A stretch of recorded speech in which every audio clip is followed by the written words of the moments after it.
Welcome to Knowledge Power tutorial. To create a new local user in Windows 11, follow these steps. Click on the Start menu and select Settings. Wait for the Settings window to open. In the Settings window, click on Accounts. This section manages all user-related settings. Select Family and Other Users from the left panel. Here, you can add or remove users. Under Other Users, click on Add Account. A new window will appear with sign-in options. In the Microsoft account prompt, select I don't have this person's sign-in information. This allows you to create a local user without an online account. Click on Add a user without a Microsoft account. You will now enter user details. Enter the username, set a password, and add security questions for account recovery. Make sure to choose a strong password. Click Next to create the account. The new user will now be added to your system.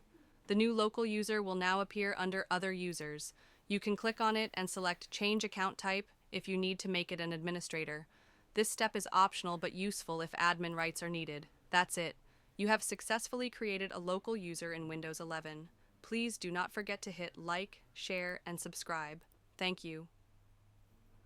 To delete a local user in Windows 11, follow these steps. Click on the Start menu and open Settings. Wait for the Settings window to load. Navigate to Accounts. This is where all user-related settings are managed. Click on Family and Other Users. Here, you can view all accounts on your computer. Under Other Users, locate the account you want to delete. Make sure you are selecting the correct user. Click on the account and select Remove. A confirmation prompt will appear. Click Delete Account and Data. This will remove the user along with their files. The account will be removed from your computer. The deletion process is now complete. That's it. The local user has been successfully deleted.